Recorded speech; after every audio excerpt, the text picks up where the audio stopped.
Hier is jou Orania nuus van die afgelope 2 weke. Welkom by Orania Aksie. Vlaamse parlementslid verdedig artikel 235. Christophe Slagmilder het op 12 Mei 'n voorstel van resolusie in die Vlaamse parlement ingedien, waarin gevra word vir die behoud van artikel 235 in die Suid-Afrikaanse grondwet. Die voorstel volg na die MK se voorneme om die artikel te verwyder.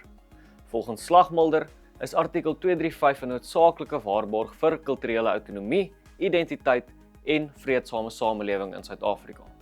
Hy waarsku dat die afskaffing daarvan minderheidsregte afhanklik van tydelike politieke meerderhede sal maak. Die Orania beweging het die steun verwelkom en beklemtoon dat internasionale skakeling belangrik is vir die bevordering van Afrikaner selfbeskikking.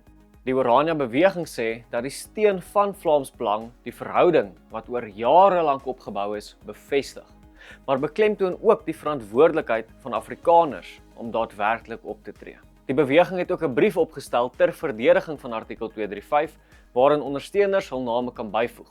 Volg gerus die skakel onderaan hierdie video. Werksgebou, R50 miljoen se investering in Orania. Die nuwe werksgebou, 'n 3-verdieping ontwikkeling in Orania se beplande stadskern, verteenwoordig 'n belegging van sowat R50 miljoen in die dorp se groei en ontwikkeling. Die projek van die Orania Ontwikkelingsmaatskappy sal kommersiële ruimte uitbrei, plek bied vir tersiêre opleiding en ook residensiële woonstelle huisves. Bo-Karoo opleiding en verskeie organisasies soos Helpende Hand, die FHK en Solidariteit sal ruimte daar kan gebruik. Die gebou vorm deel van 'n groter ontwikkeling rondom Orania se toekomstige stadsplein, naby Karoosig aftreeoord, Orania Veiligheidsdienste en die nuwe Kruger Monument. Volgens ingenieur Neil de Klerk behoort die werksgebou teen die einde van 2026 voltooi te wees en operasioneel te wees. Grondgebreek vir nuwe monument in Orania. Oraniërs het op 16 Mei die eerste stene vir die kinderkubus gelê, 'n nuwe monument en speelarea wat tans in Orania ontwikkel word. Die hoekstene is gelê deur Lida Strydom en jong Oraniërs Gerard Basson, Annie Vogel en Victor Correia. Die projek is ontwerp deur argitek Gerard Pretorius en fokus daarop om 'n speelruimte te skep wat met die natuurlike omgewing saamwerk.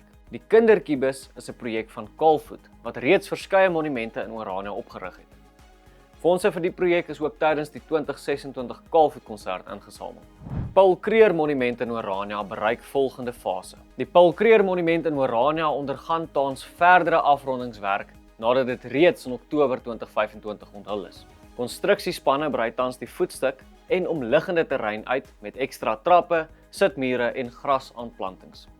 Erkenningsborde vir ondersteuners wat simboliese stene gekoop het, word ook tans ontwikkel. Die monument vorm deel van 'n groter beplande stadskern in Orania.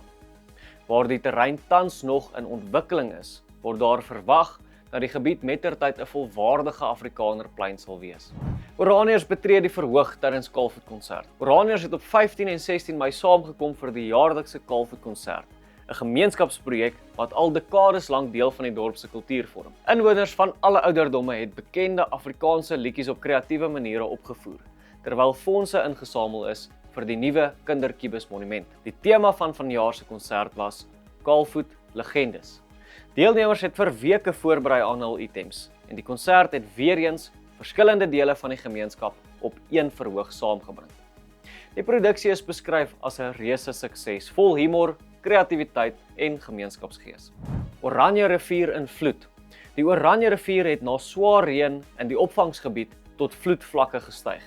Die gesamentlike operasionele sentrum, of GOS, het op 11 Mei besluit om toegang tot die rivier tydelik te beperk, nadat beide die Gariep en Van der Kloof damme oor kapasiteit begin vloei het.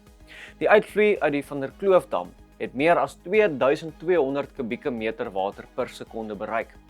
Die verhoogde watervlakke het gebiede soos Sandbaai onder water geplaas en die riviervlak naby die oeverrestaurant laat opstoot. Die GOS monitor die situasie voortdurend, terwyl vrywilligers van die watervleuel op bystand is vir moontlike waterreddings. As jy enige nuus oor Orania het, deel dit gerus met ons deur 'n e-pos te stuur na inligting@orania.co.za. Ondersteun die Orania beweging met 'n donasie van jou keuse. Ons waardeer dit opreg. Besoek orania.co.za. Dankie dat jy ingeskakel het vir Orania Aksie.